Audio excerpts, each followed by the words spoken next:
You know what? We have both. We have the global company, we have Nabisco, and the piece of advice is to remember to save the file.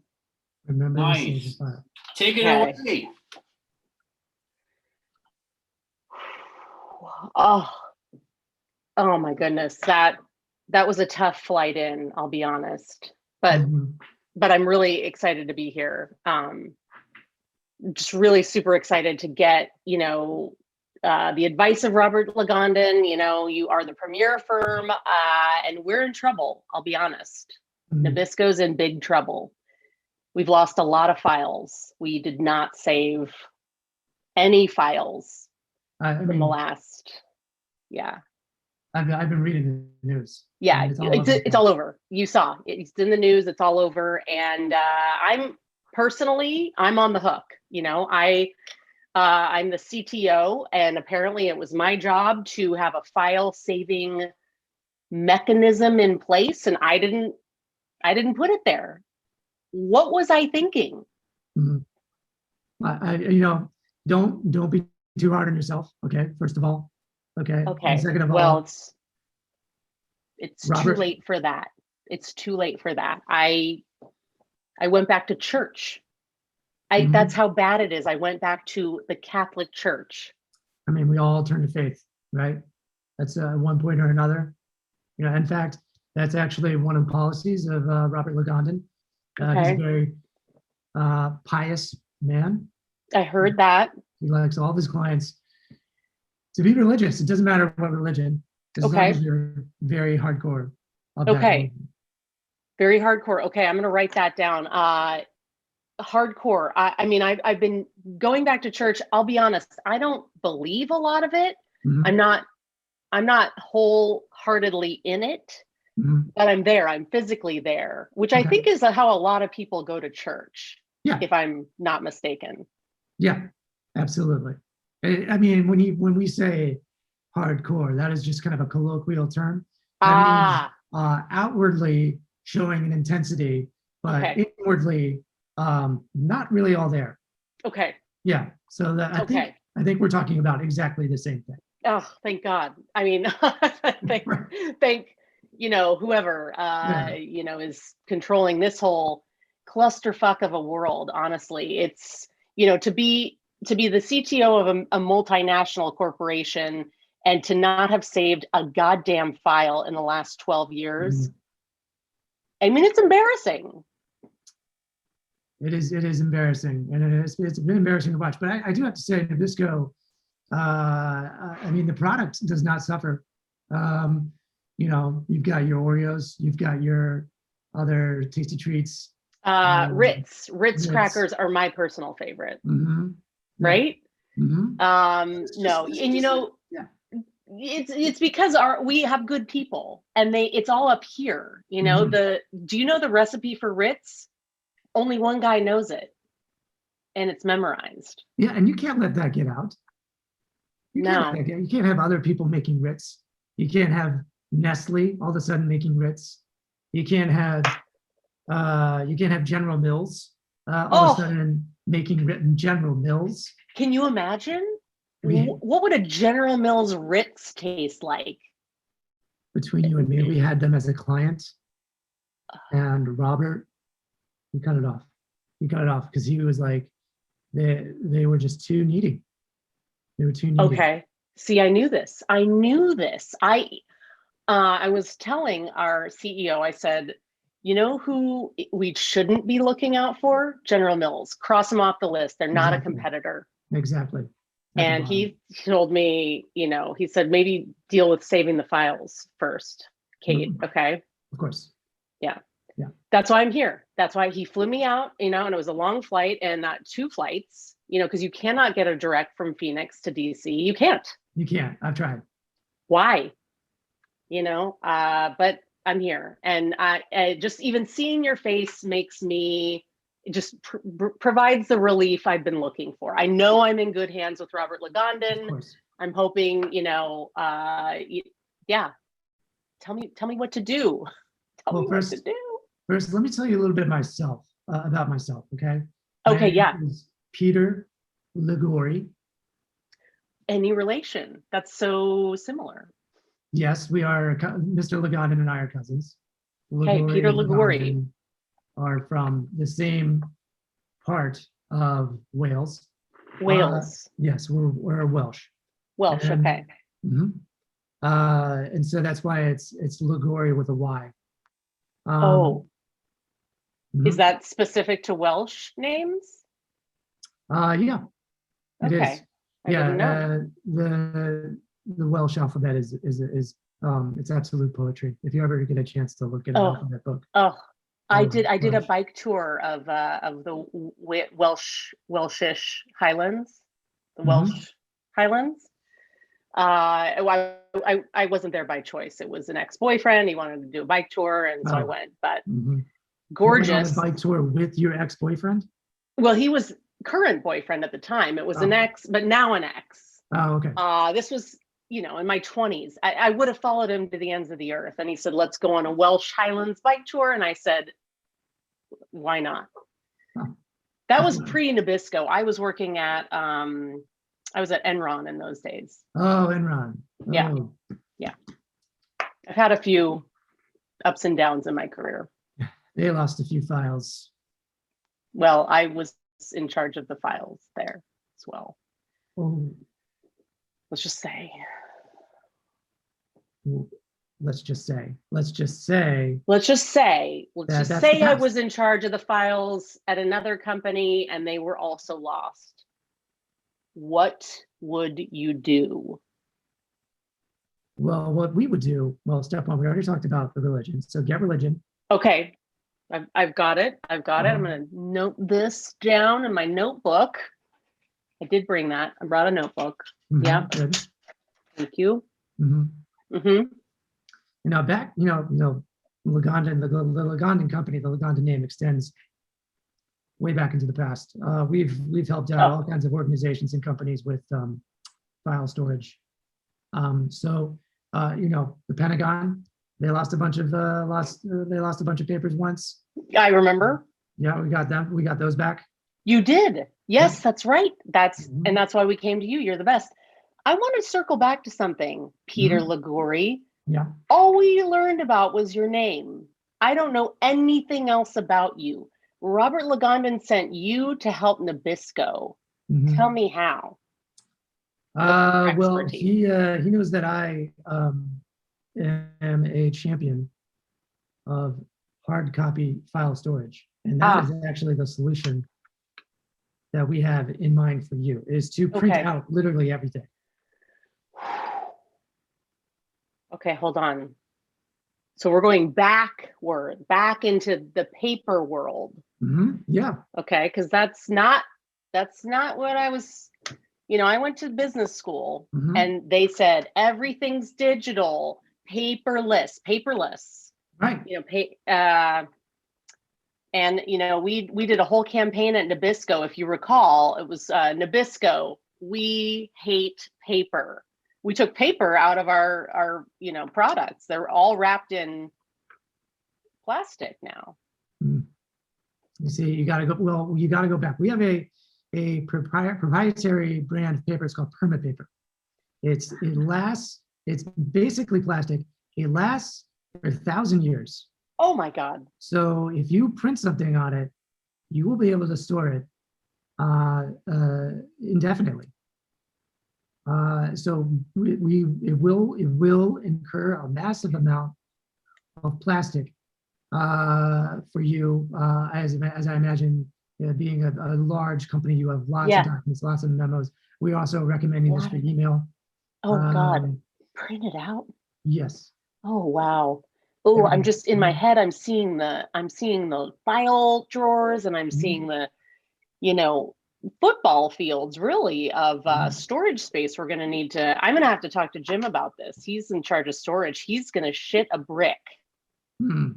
He's going to shit a brick when he finds out what I've done, that I'm taking us to perma paper and we're storing it all. We're printing it all out. I'll tell you what, this is out of the box. And this is what I was expecting from Robert Lagondon. No one else is doing this.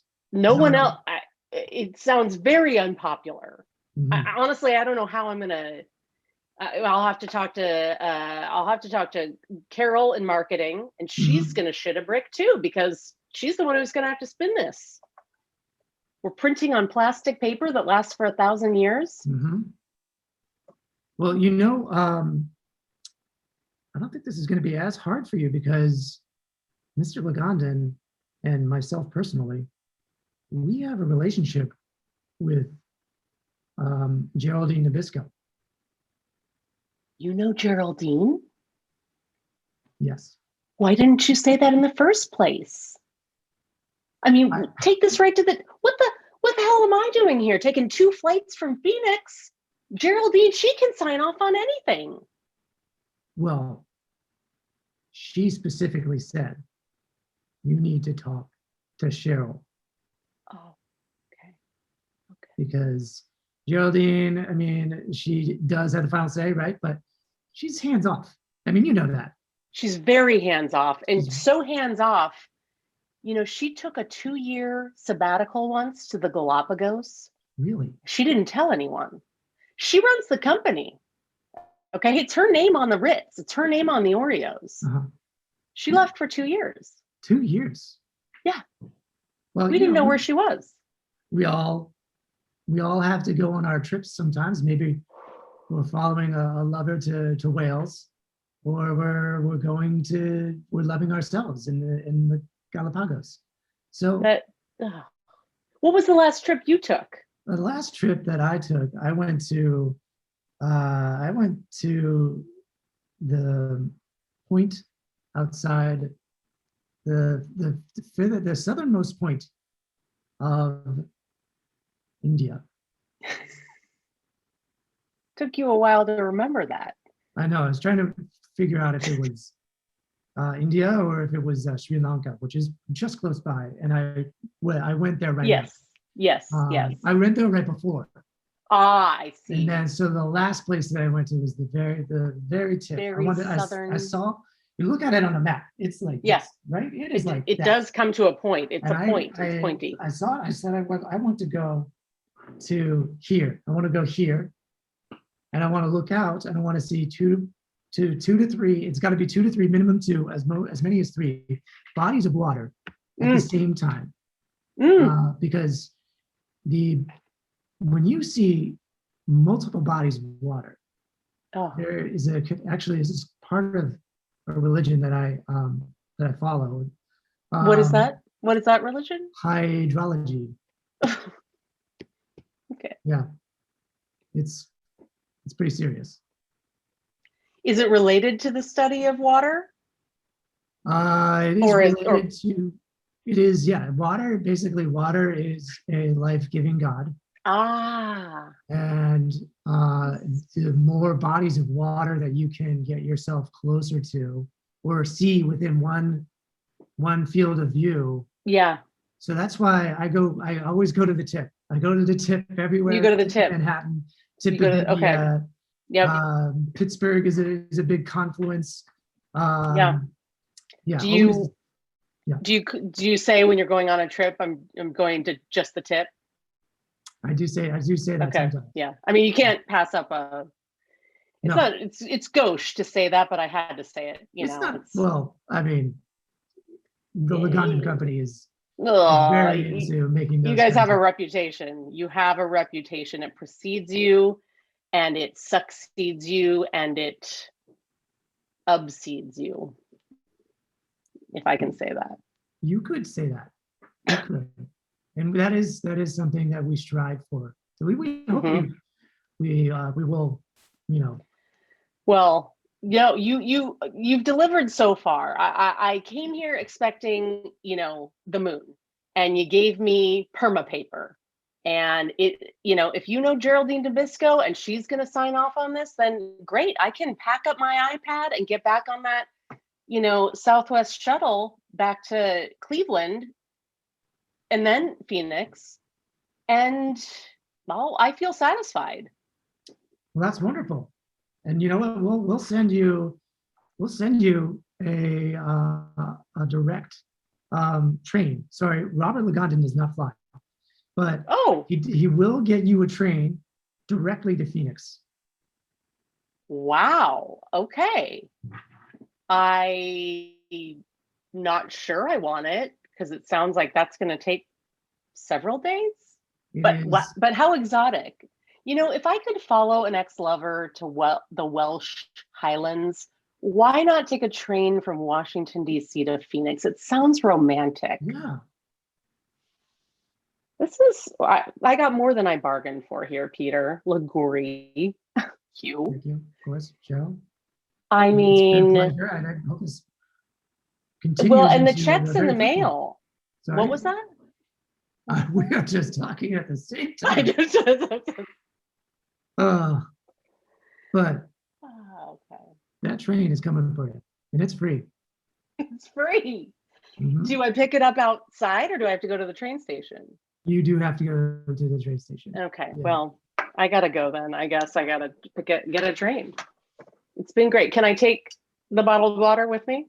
Of course, Okay. that is also complimentary. Goodness, nice touch. This is my favorite. Not a Nabisco product. No. This is Coca-Cola. Whoops. So, and we don't like them, but next time get the Nabisco water. It's called the Nabisco Chico. Yes, exactly. I will not tell Geraldine about this. Don't tell. Okay, but Peter, have a great day. Okay, checks in the mail. The check's in the mail. I make sure you print it out. On perma paper? Yeah. Okay. All right, fine. All right. Bye. Okay, bye. That's our show.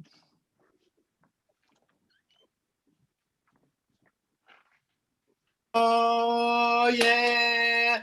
Keep it going, you guys, for our first team of the evening, bringing the heat. Robert Lagondon. Oh, my gosh. Were you guys surprised? I was. And it was fan-freaking-tastic. Oh, my gosh.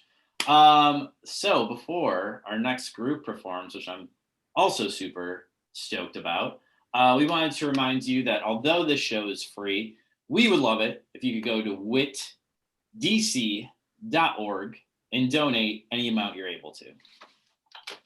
Yeah, and I think specifically now, just it's been a year and we've been social distancing, and it's really hit arts organizations hard.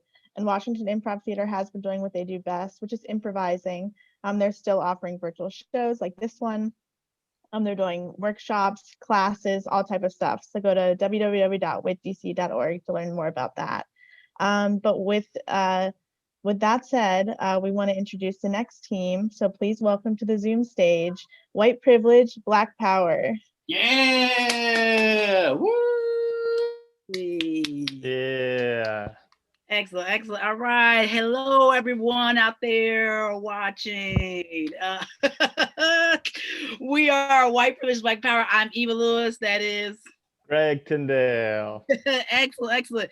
So the way our show goes is that we ask each other questions, and then we give an honest response, and then we do improv off of those responses. So I know Greg has a question to kick this bad boy off. I do have a question, but I'd like to start by saying I believe that my mother is watching this video. So if anyone has any personal questions about me that you think my mom might be the right person in the chat, you can go ahead and leave those questions in the chat for her. Start a separate thread in there for anything personal life you want to ask about. All right, so my question. Don't hold back. Yeah. Oh, she won't. She will let you know. She'll let you know how it's going. But my question for you, Eva. So there's a new show on Netflix by the production team of the former President and First Lady Barack and Michelle Obama. It's called Waffles and Mochi, and it's a show for kids to learn about how to like eat food in different parts of the world. And so my 7-year-old daughter, Grace, we watched it with her and we enjoyed it. It was really funny. And Michelle Obama is actually on the show. So you get to see her like talking to kids and puppets, and it's very cute. But on the show, she made a joke. There's a joke about Area 51, which is the place in New Mexico where supposedly where the aliens are. And it made me think, does Michelle Obama actually know what's in Area 51? And if so, is she like the most prominent Black woman to know about aliens? So that's my question to you. And how does that make you feel that she might be the person who knows about aliens? Yeah, I'm fine with it. It's a possibility, right? Like, I guess I'm agnostic on Area 51. Like, to think that, that we as human beings are the only living creature, sentient, folks on planets, and we know the universe is vast and expanding and this and that. The only thing is, like, she may not be the highest because, like, you have like Susan Rice, and you've had like Condoleezza Rice, who who also have high level security clearances, and so they probably as well have known about it. But I'm okay if Michelle knows that. And it'd be interesting because if she's dropping hints that this is real, like in this little kitty show, like, is there other places where she's dropping hints that this is true? Yeah, I guess that's kind of like the whole, like, my general feeling behind it is that she has some wealth of knowledge that we as individuals don't have. And if she's out now making content that we're all consuming, is there some element of little things that maybe even unconsciously she's slipping out there that now I have to watch out to find out, like, oh, well, Michelle Obama made an Area 51 joke. She clearly knows that there's aliens there. And now I should take my family and, like, break the fence and go find out. Like, is that acceptable? Exactly. Well, well, not that part about breaking the fence. No. But I think ignorance is bliss in this respect. Because what would we do? I mean, you and me. What would we do if we knew that there were aliens out there? I think I'd be all right. I mean, if they're gonna come to get us. Hey, Eva. Let's see. Hey, honey. I know it's our 10-year wedding anniversary. And I wanted to do a little surprise trip for you. Yeah. So wanted to let you know, I just booked a trip to New Mexico. And I know how much you love Albuquerque, Breaking Bad, and, we've all seen the beautiful parts of Taos and how spiritual and lovely that is out there. But we're going to Area 51, baby. Is that like the hotel or like a restaurant, like in Santa Fe or Albuquerque, like, Well, it's a destination. It's a destination. This is like a destination rekindling of our love. And I'm connected with some people on the dark web, and we've just been talking about, like, the best places to stay, and what kind of policies out there like are fun. And so we're gonna meet a couple dudes in an RV. And then we're all going to ride over there. No. That sounds like we're about to be a TV movie of a couple that gets killed. Like, like I feel like that's the beginning of something that is not good. Also, like, you need to stop talking to these random dudes on the dark web. Like, they are trolling you. I don't know if you know that, but they are trolling you. No, these are my friends. These guys are my friends. During the pandemic, these guys have become my peer group. I don't go out and talk to my real life friends anymore, but my dark web friends, they're all that I have. Yeah, but at least your real life friends, like we've had pictures of them, right? Like we've gone to the movies with them when we could go. Like, we've had food with them. These people, you don't even know what they look like. They could be a 12-year-old boy that you're talking to right now, telling you that they're aliens in Area 51. Like, I just think we should just be chill and normal. Well, we've had a lot of conversations on the dark web about what does, like, our avatar picture of ourselves about ourselves. So while I've not physically seen their form, I do know that, like, hey, this guy loves a skull and crossbones as his avatar, and that means he's like a Johnny Depp Pirates of the Caribbean, like, you having fun, adventure, drinking rum, like, being out there doing fun stuff. Like, I know that about him, but, like, Dean, who, I know since I've been a kid, I don't even know what he does anymore. I don't know what his job is. Now, if he had his photo of his avatar was of, like, a international shipping because that's what he does as a job. He does logistics for international shipping. Then great. Then I would know more about him. But that's why these dark web guys are like, they're my people now. And I guess my thing is like, what happened to us that you had to go to the dark web to find people and base them off their avatar instead of like their actual being? Like, we used to be a fun couple. We used to be the couple that everybody would want to hang out with. And now, even though like we're getting vaccinated, people still don't want to hang out with us because they see your social media posts, right? Like, I thought it was just a fun little gag you were doing, right? Like, I love bits, right? And you were doing a bit. But now that you want to take us on our special vacation to New Mexico, which, you know, I love New Mexico, but you want to take us to Area 51, which I'm not convinced exists. And even if it did exist, would they allow normals like us to just to go in? So the question is, like, what's going on, honey? Is there something missing in your life? Yeah. Well, you remember when we both had jobs that we would go to, and it would be like we'd see each other, wake up in bed in the morning together, you know, brush our teeth together, eat breakfast, and then there'd probably be a good like 8 hours, and then depending if we each had something to do for drinks with other friends afterwards, like another 2 hours. So on some days it was like a good 12 hours where we were apart, and then we came back together, and then went to sleep and did it all over again. Yeah. And for the last year, we have been in the same room with each other 23 hours a day. We alternate half-hour dog walks. And I think we've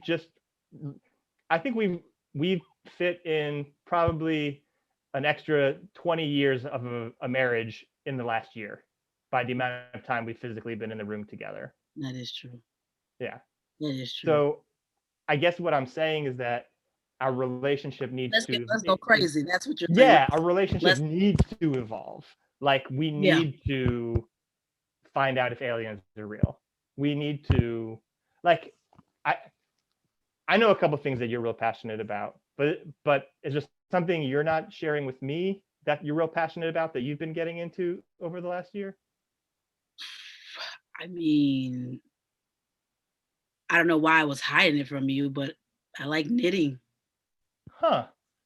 Yeah. Knitting. Yeah. I've gotten really good. I make whole suits. I sell it on Etsy. Wow.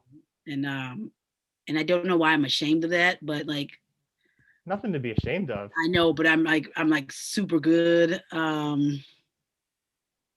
It's like so good that like I kind of want to branch out. Well, what if we did like a road trip and we stopped by like the biggest ball of yarn in America? Like, just so you could see it. Oh. I mean, just so you can take a photo by it and then be able to tell people, like, if you're going to launch this brand, which it feels like this is where the energy is flowing right now. We're going to launch this brand. I think we need to launch it from the biggest ball of yarn in America. Oof. I'm down for it. Yeah. And you know what? I'm also down for an adventure, right? And whatever comes of us going to Area 51, like, at least we will have a story when we get back to our friends. Or we'll be dead. You mentioned we might die, but I don't think we will, unless the aliens kill us. I don't think my friends on the dark web will kill us, but there is a chance that there are actual aliens there, they will kill us. Fuck it. Let's go. Like, you only live once, and like, if we die, we got a story to tell in heaven. You know, if we live, we got a story to tell on earth. And I'm down for it. I'm down for it. I think we only have 5 more minutes left, Eva. What, yep. You have a question for me? Yeah, let's get a quick question. Greg, when was and I know this, you may have to go back a year or so, back when we were hanging, you know, around humans that weren't related to us. And so when was the last time you noticed that you were the only white person in a group or a setting? And how did that make you feel?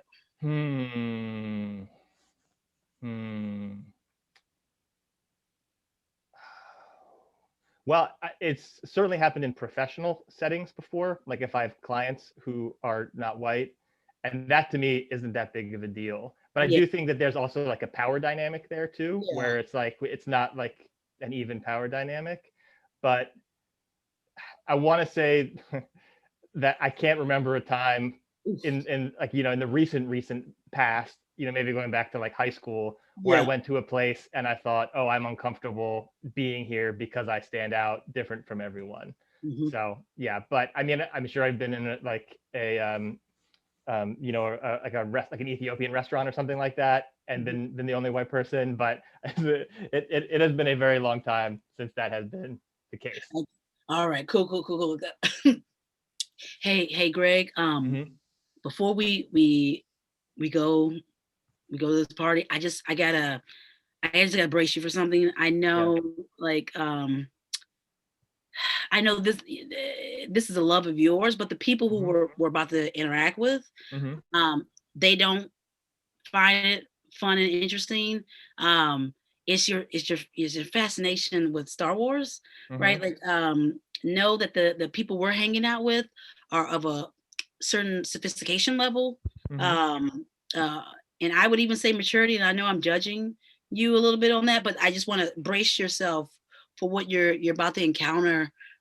So if you can refrain from talking about the biggest part of your life and like maybe talk about, I don't know, your job as an accountant, you know? You know, I hear you, Eva, but I've also found that when there's somebody who's different from everyone else in the room, the other people often have questions. And so sometimes they're scared to ask those questions because it's not a safe space. But if the person who's an individual says, I'm here and open to answering questions, that could be a learning process for everyone. So I think what would be best is when we go to the party, I'm going to just like, I'll clink my glass and I'll make an announcement and I'll say, hello, everyone. My name is Greg Tyndale and I love Star Wars, specifically Star Wars toys. And if anyone has any questions about that, I would be happy to answer them right now. I am open to this being a safe space to discuss this. You're making some valid points, but like this is like a very like a hip crowd. You know, like these people don't wear sneakers, they don't wear t-shirts. You know, like if they're wearing jeans, they've been distressed, not naturally, like they bought them distressed, right? This is like a real Princess Leia crowd, right? I just know she has buns on her head, and like I think that she had not a lot of clothes on one movie, but like these people will have clothes on, yes, but they I don't think they will look favorably upon you broadcasting that. You know, I still want you to be you, but not that part of you. I know it just sounds so harsh coming out of my mouth, but I really want to impress these people. That sounds bad. Well, you know what it reminds me of? What's another group of people who wanted someone to think of them favorably, and that was the Ewoks. And the Ewoks really wanted to be respected by the Imperials, by Darth Vader and his group, but they went out and tried to eliminate a genocide. And so I feel like me hiding who I am is like a personal genocide to like my love for Star Wars. About the big G word. All right, you know what? I know what I'm saying is wrong, and I shouldn't be wanting to impress these folks as much. All right, here's the thing. Bring it up. Don't clink. Like if you're talking to someone and it naturally like comes up, like go for it. But only talk about like the Ewoks. Weren't they like little furry people? Like about like the nice elements of Star Wars. Well, I guess what is the topic that you think would be appropriate to talk to these group about? Oh, I think, talking about how our bodies feel, and how we process emotions, and how those emotions sometimes come out through our bowel movements. Okay. That sounds inappropriate to me, but I will. You're going to talk about bowel movements. Let's do it. They're doctors. Okay.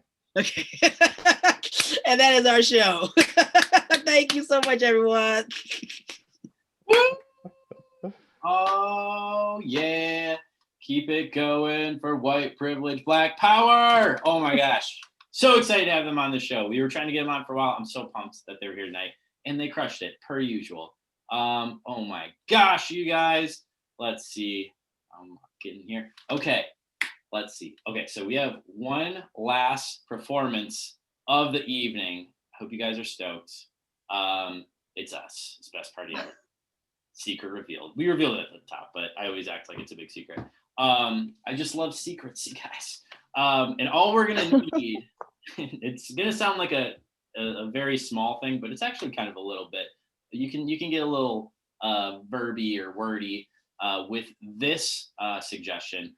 We're gonna need a fun party story, a fun party summer story, to be specific. So if like just thinking back on past summers, just like a fun or weird or strange or crazy summer story that you can think of, give us a brief little, Cliff Notes version of it in the chat. Also give it up for Mary Lou Tyndale roasting Greg in the chat. I love it. I see you, and it's awesome. Thank you for tuning in. We love you. So while you're typing that, we just want to remind you that WIT is a nonprofit and has been sharing improv with DC for nearly 20 years through shows like tonight's, classes, corporate training, and our community outreach program, Improv for All. Improv is something powerful to offer everyone, so we hope you'll consider donating. We know that times are tough, but every dollar counts, and we really want to reopen again and have some fun in person. We're close. We're so close. You guys are helping keep it alive. All right, let's see what we got. Elizabeth, seen a lot of woos. All right, I'll take this one. Ryan, who tunes into all of our shows. Round of applause for Ryan, by the way. Thank you, Ryan McClure, biggest and first best party ever fan. He's at our first show, and he's at all of our shows. We love you, dude. We gotta get you up on stage with us again to perform.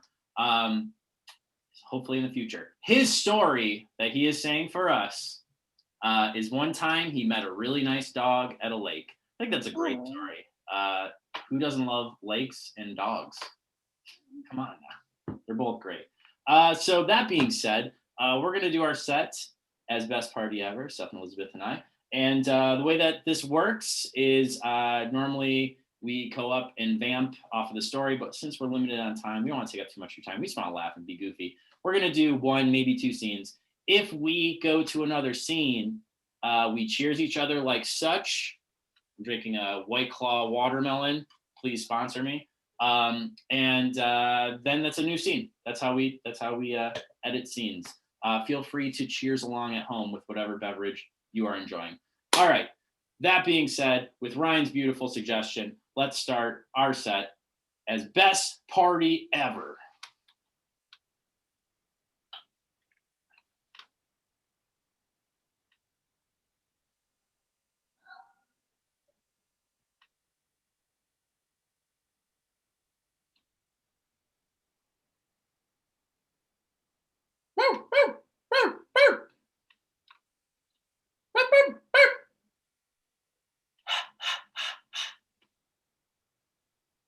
I can hear a dog, but I don't see a dog. So that means that the dog isn't real. It's in your head, Janice. There's no dog. It's in your head. The dog isn't real. Whew, okay. Whew. Bart. The BART system. The person saying your husband's name and creating a system for him is not real, Janice. You are hearing things, Janice. The BART system is not real. Your husband is not here. The dog is not here. You are fine. Bart. Where's Bart? Where's Bart? No one wants to know where your husband is. No one cares where your husband is, and no one is going to find out that you murdered your husband. Janice. So get it together. Get it together, Janice. Bart, Bart, Bart, Bart Simpson. Bart Simpson is my favorite character. Okay, you're Janice. Eat my I- shorts. Cowabunga. I don't mean to keep speaking to myself ill, but I wish you had brought your bills, quite frankly. Hey, how's it going? Hi. Moved in next door, huh? Yeah, I thought this whole neighborhood was vacant. No, yeah, we live right on the other side of the lake there. Yeah. Oh, okay. Yeah. We're the Lewises. Oh, it's so nice to meet Really you. nice to meet you too. Yeah. Hate to bother you. I'm just Oh. looking for my dog got away. Just looking for my dog. Oh, so there was a dog. Yeah, There was a dog. there was a dog. You saw him. No, but I heard him. I thought it was it's not important. I heard him and I'm so sorry. I would have looked harder for the dog. I quite frankly just craned my neck, one might say. I did not do my due diligence to find that dog. I'm sorry. Oh, Can your dog swim? No, not at all. Oh. Yeah. Does your dog watch TV? Does my dog watch TV? Sorry, that was a crazy question. I'm sorry, that was crazy. Not that I know of. Okay. I hope not. I'm Okay. paying the bills. He's not. Yeah, that would be crazy. Just like, Buddy. His name's Buddy. oh, okay. Yeah. Well, Half Corgi, half Saint Bernard. what is, okay, that's a fun Beautiful. mix. Beautiful mix. But we don't see him for weeks at a time, and Oh, just worry about him because he can't swim, and he's but he disappears frequently. oh yeah. We have an open door policy. Yeah. For the Lewises. Open door I mean, it's, policy. Kids, dogs, cats, possums. We have a litter of possums. Honestly, I don't even name them because I barely see them. And yeah, but it's open door. okay. You know, that's how we do it around here. I don't know how you do it at your place, but that's how It's a pretty closed door, just to be clear. Oh, that's fine. Yeah, that's Yeah. fine. You can come to my place though. We are open door. I will not come Okay. to your place. I respect doors. I'm just saying. You come to my place, I don't even have a door. We have 0 doors. That's a really bad idea. I mean, hey, it's a way of life. It's a way of life. It's doors block emotions and relationships. So Yeah, exactly. that's so we're open. We're very Well, then why do you think your dog is going to stay in the home if you don't have doors? Oh, he doesn't. He hates Yeah, I'm very aware. Yeah. He's beautiful. I wish you'd seen him. He sounded honestly You quite heard him. troubled. You heard him. Yes, I said I heard him. I didn't look Not from quite the- enough. Not from the lake, I hope. I didn't, my ears don't work like a GPS system. It wasn't able to triangulate and figure out if it was in the lake. He didn't sound like he was drowning. I don't know. What's with the questioning? Sorry, I'm sorry. It's okay. I get it. Listen, you're closing up all those emotions in the doors. I get it. It's you don't have to tell me. I used to live in a very enclosed. There was no doors, but I was inside, if you know what I mean. So, but hey, did he say anything to you when you heard him barking? So Did he say like anything in particular? say like Yeah. words, like words. Your dog says words. He suggests words. I wouldn't say I was just curious. Is your dog a cop? He's not a cop. Not a cop? No, that would be crazy if your dog was a cop. That would be This crazy. ain't Corky. I hope he's not a cop. He wouldn't do well. Well, maybe he would. Better than these guys. Am I right? Uh-huh. Yeah. Okay. I don't want to get into that, but yeah. I feel you. He was saying a lot of words to me the last time I heard him, and it brought up a lot of old emotions. So I just hope he didn't distress you at all with ex-lovers, popular sitcom, a transportation system in another city. Been told.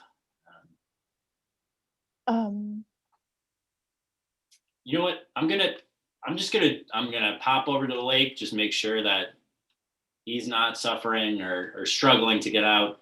I'm gonna see who's home, because who knows, at this point. But listen, it was very nice meeting you. Uh-huh. I'm Chevel, by the way. Uh-huh. Oh, yeah. Nice to meet you. Human touch. Yeah. I'm gonna leave you with your thoughts, but if you want to mosey over to the other side of the lake, or if you see my dog, kids, wife, possums, cat, any creature, Uh-huh. just I'll just do a little. Find them. I'll find them. Okay. All right. I like that energy. See you later.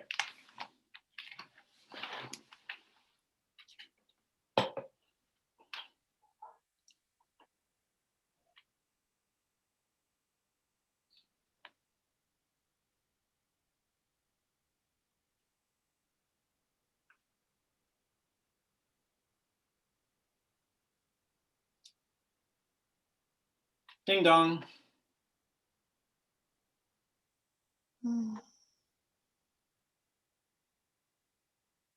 Dong ding. Yeah. Hey, this is Amazon. Oh, okay. Hi, Amazon. Hey. Hi. I'm just gonna leave it out here. Oh, are you busy? Yes. Yeah. Too Oh, much. you're really busy? Yeah. Are you sure? No, yeah. So I'm gonna leave this out here. I've got way too many things to deliver. What if you didn't put it down and it's like you're still delivering it and you just answered a few questions for me? Okay. What do you need? So I am a Microsoft U Crew student ambassador. I work on the Clemson University campus, and I just need to ask you a few questions about how you enjoy the Surface tablet. That if you had opened the door, I would let you touch the Surface tablet and give it some usability. I just want to know, scale of 1 to 5, how helpful was using this product? What? 5. 5. Thank you so much. Okay, so I'm gonna leave this here. Oh no, I gotta go. there's only a few more questions left. Fuck. Okay. Yeah. Out of the features that you use today, what is a feature that you wish you had been able to use on this Surface tablet? Leaving. Leaving? Yeah. Like a Zoom room or a... No, here. I want to leave here. I have to Okay, go. well, I'll just say leaving Zoom room. Thank you. Okay, so just the next question is okay. I took a picture. No. So I gotta go. No. And I hope you enjoy your lantern. I hope this lantern works out great for you. No, Thank you. I want to return it. I want to return the lantern. That's not, you got to call customer service. That's not me. I'm sorry. Okay. I see somebody's walking in here. Here you go. Do you live? Yeah, here you go. You can take this. What? Hello? Yeah. Grandpa? Yes. Grandpa, Where's this badge? No, I just got a lantern. You can come in the door. No, not today. Not yet. Not yet. You won't come in either. No. Grandpa. No. I'm going to, I see it. Yeah, it's a very nice lantern. I just, okay. I'm gonna look at Okay, this. Oh, it looks antique. Looks I vintage. can't. Grandpa, you just scared away the Amazon guy, and I was getting him to fill out one of the surveys. I can't have you Looked fill out very another angry. one. You looked very angry. Okay, well, it doesn't matter what his emotions are. That's not a part of the survey. Okay, well, I'm going to set the lantern down, and I'll see you at Christmas. I love you. I love you, Bye. Grandpa. Bye.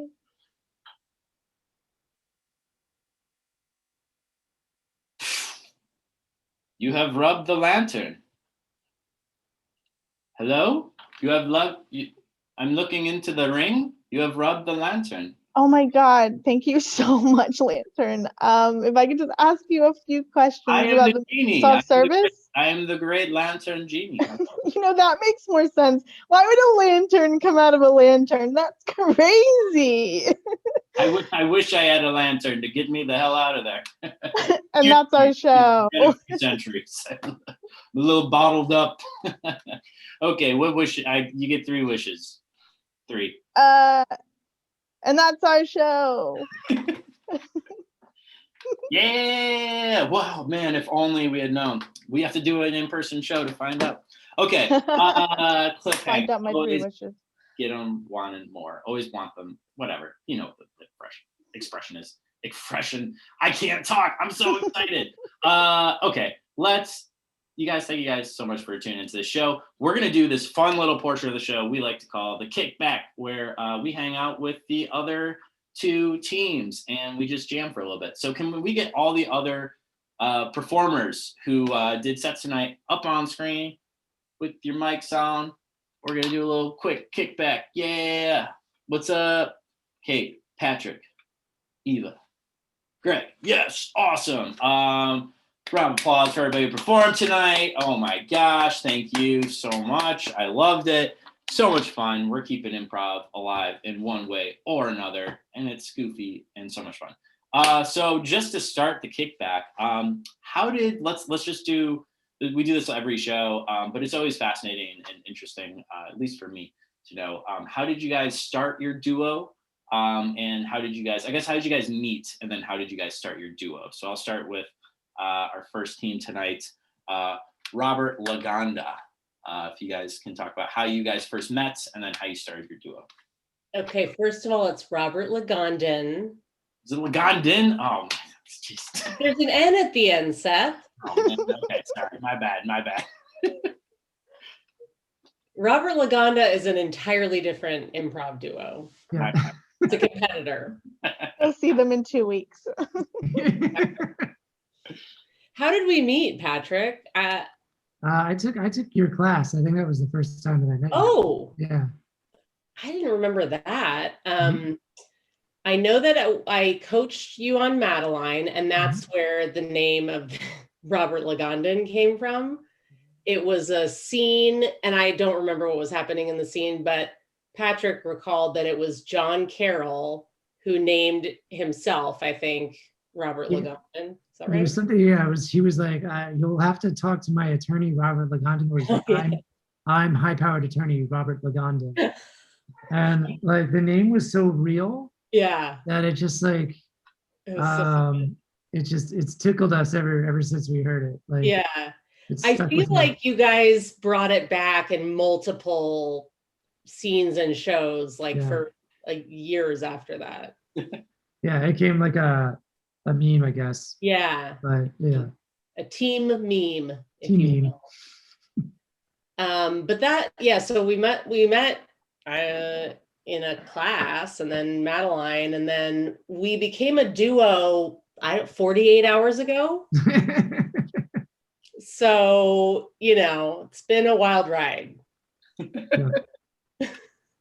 Love it. I love it. Yeah, no, we've had I think we've had like a handful of new duos on DUOKAY, which is fun. We used to do a show called Shtick, which was improvisers doing stand-up, which I think Kate, I remember that. And it was I think that's like the kind of vibe we were trying to embody with this too, is bringing back duos that of course we love and seeing, and then also if people want to try something new, to go for it, and it's been really fun all across the board. You guys are so good at producing shows and facilitating like people. So kudos to you. I appreciate that.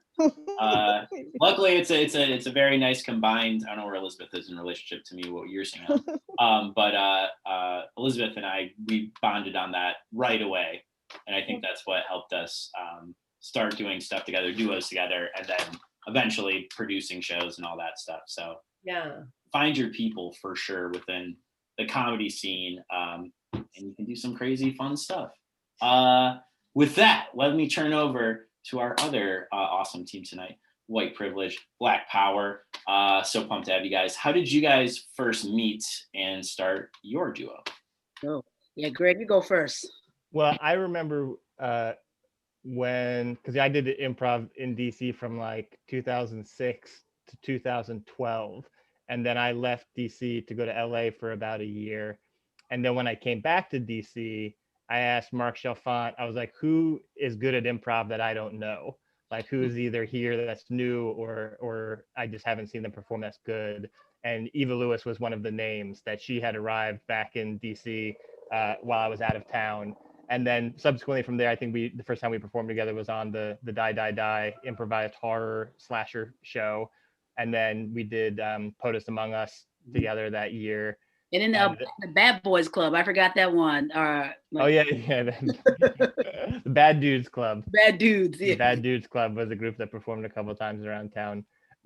Yeah, but so we did a bunch of shows together, and I think what got me interested in the duo show was it was right around that time, probably like 2014, when Dummy from Chicago came to WIT. I don't know if people remember that, but I remember watching that show. They're like a well-known touring duo of seasoned improvisers, and I remember watching that show, and they really had the audience in the palm of their hands. And I was watching it, and I was like, I want to do that. Like how simple it is with the two people, and just like everyone's kind of leaning in. And so I was like, who do I do that with? And then I ended up asking Eva to do it, and that's how it came about. Yeah, and I had Greg go first because we just talked about this like on a podcast yesterday. I just remember Greg was just like, and it makes sense because you were gone from that period, and I had come back to the DC late 2011. And you just were around. So I don't remember like the first moment when I, saw Greg.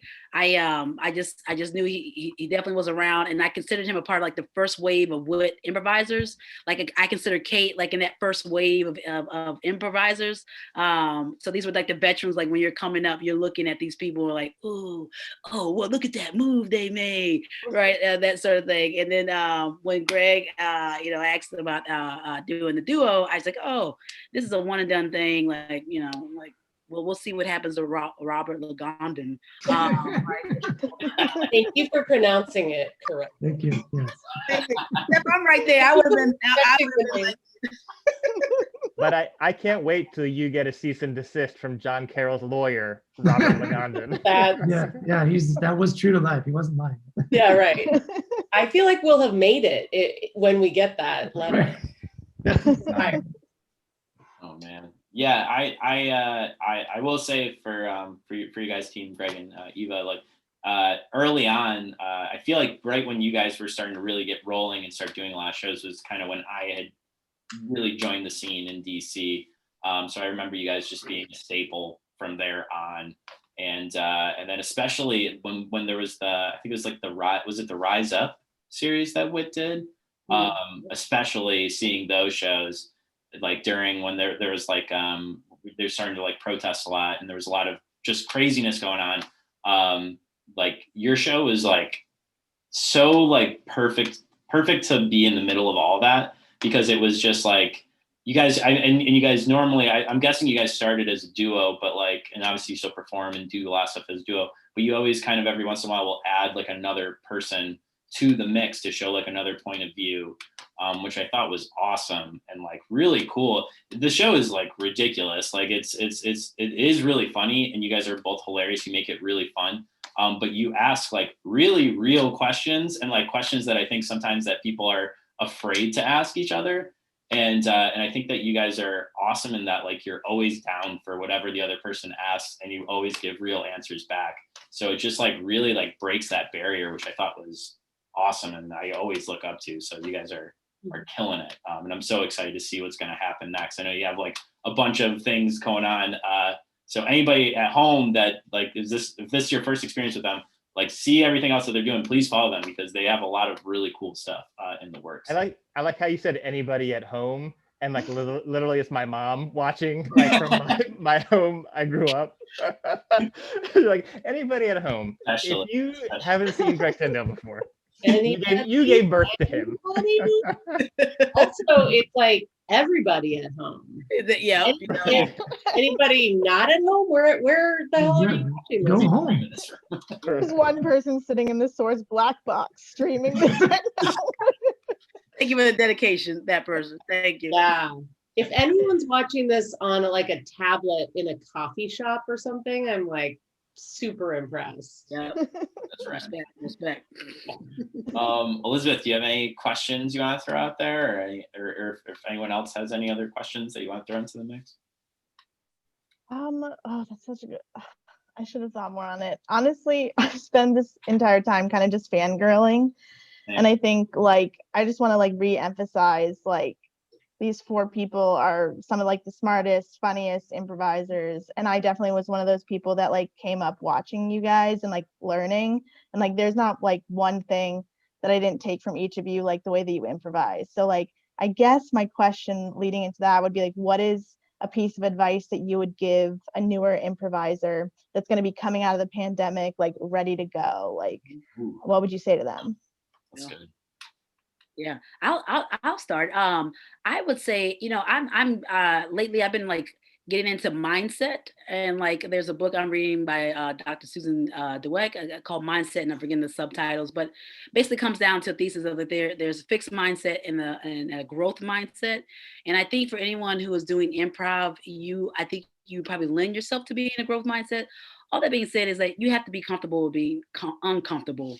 And so like you need to know that in order to get better and to grow, which is where you want to be, you have to be comfortable with being uncomfortable, and you have to be willing to fail, right? So that means making big moves when you're in rehearsal or in a show, and seeing what that does. Like, I'm not saying be an asshole and don't do the yes and all the fundamentals of improv, but I do think even at this level, and I would think for Greg too, like we're always learning. Like there's no stopping of learning in anything you're doing. So like even if you've gone through all 5 levels of wit and you've been on a Herald team, like you still can do more, because I know I can, and everyone on the screen can do as well.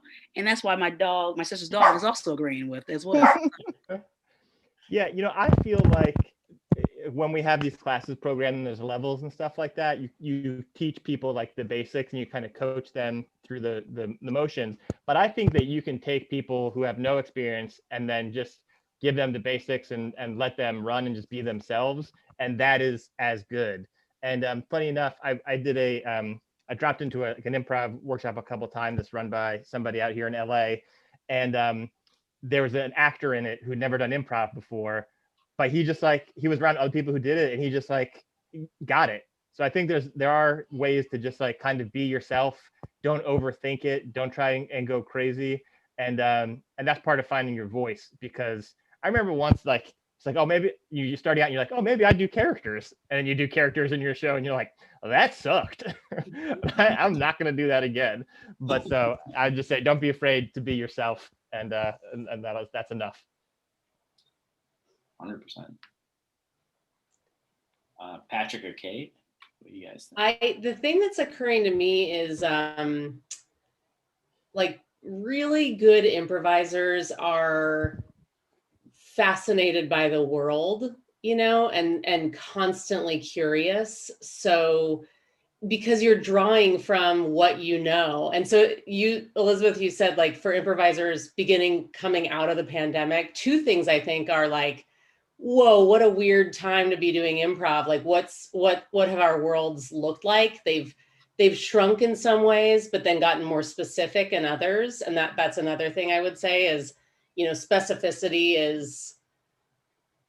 just reigns supreme, the more the more specific your perspective, your character, and the more personal to you too, so that it comes through not as something that you're having to invent, but that's something you're discovering in the moment, which is something I think, all Greg and Eva and Patrick and Seth and Elizabeth, your set was so funny. It was cracking me up. And I just felt like Elizabeth was really discovering in the moment that she was either going crazy or like confessing that she'd murdered her husband.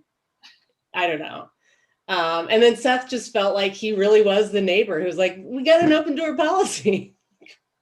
What? Anyway, so much fun that just feels like it's, and I know those feelings of watching those shows when you're starting out and you're like, but they made it look so easy. Why can't I do that? And that's part of what Eva was saying is like, get okay with not being great for a long time.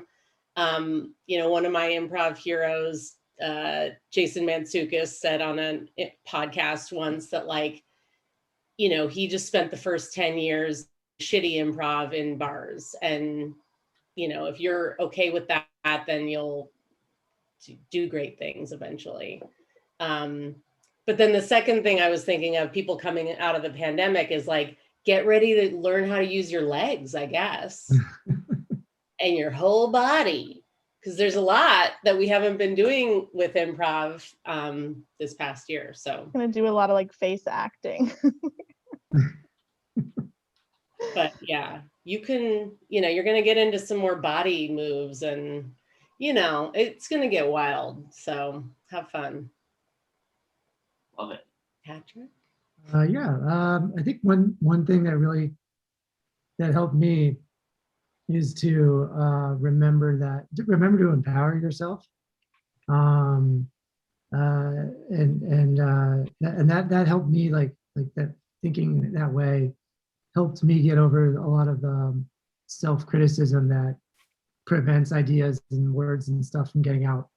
Because I think everybody feels sometimes like they're stuck on stage or they're stuck in a situation that they have to go a certain way or agree in a certain way. But you have the power. If you're in a situation where anything can be true and you have the power to do anything.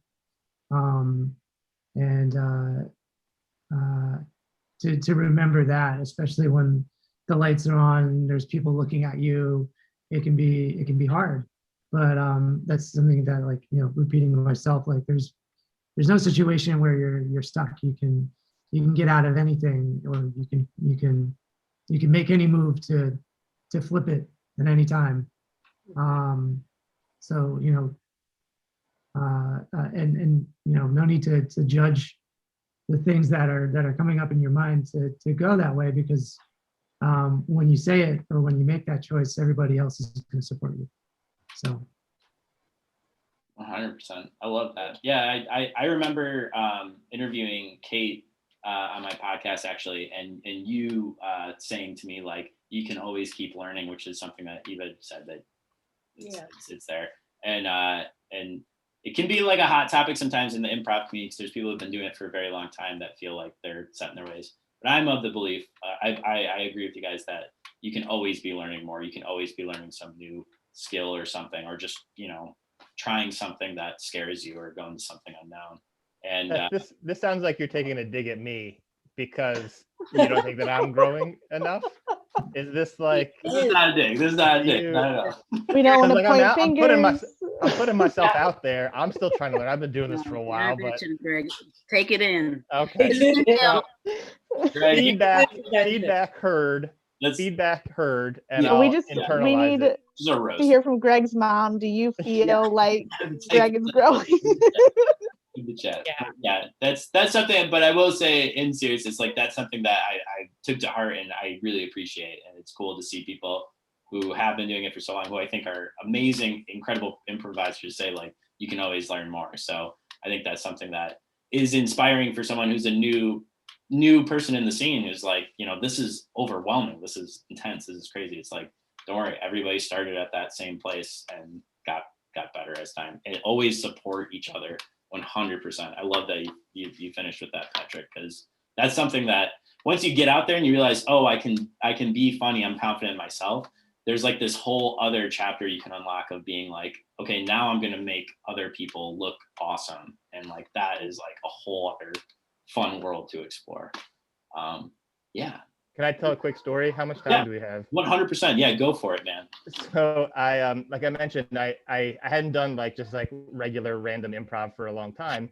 And I was like, oh, well, this person who I don't know is running a workshop. I'll just drop in on this workshop. And I didn't know that it was kind of like a group of people who had been working together for a while that had just, there was like a spot open, but they had been doing stuff together for a while. And I assumed it was like on a Friday afternoon. I was like, hey, it's a Friday afternoon. I'll like have some laughs and I'll go into my weekend. And I didn't realize it was a emotionally grounded, like really like actory type thing. And so I get in there and the first scene is these two people having like a really grounded emotional argument. And I was like, oh no, like I have joined like a very intense improv group. And the reason why I'm bringing it up is just because none of them knew who I was. And this is like what's beautiful about improv is that none of them knew who I was. I just showed up. And then just by doing scenes together, all of a sudden I was having these like really deep, like emotional feelings with these people. But it was just like that's like the bond that improv creates and that like mutual acceptance. And I like, after I left it, I had to like tell my wife, I was just like, man, like, I think I need a minute. Like, I just really processed some like really intense stuff with these random people that I'd never met before. It's awesome. I love that. Yeah. I would also add for newer improvisers that it's not always linear. Like you will learn and get better over time, but you might do one of the best scenes of your whole life when you're in your first few months of doing improv, because you know, beginner's luck, or you're less in your head, you know, you learn a few techniques and then you just like kill it. And then you might do the worst scene of your life 6 years in, and then followed by, you know, another best scene of your life. But so it's like enjoying the whole ride, because you're going to kind of hit, you know, Peaks and valleys. Thank you. See, Nice. Ethan and I have processed a lot of emotional stuff over the years. You guys all have, yeah.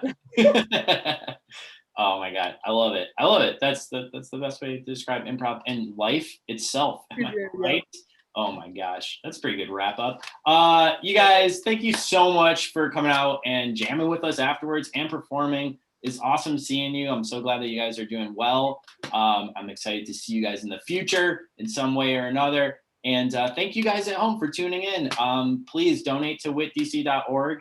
We have one more show of our first season of DUOKAY in 2 weeks. Who do we have on that show? Oh, we have 200-person improv team. Very excited, James and Eric. And then we have a guest team from Chicago, some friends that I have met through Annoyance that I'm very excited for, called Barbie's Dream House. And I am so pumped.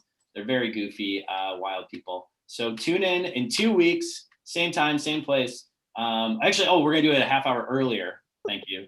So not the I same wasn't gonna say place, it, but same place, 30 minutes earlier. But tune in, and that'll be our season finale, and we'll have some fun. Have a wonderful evening, guys. Stay safe. Be good to each other. Bye. bye. Bye. Thanks, everyone. Bye.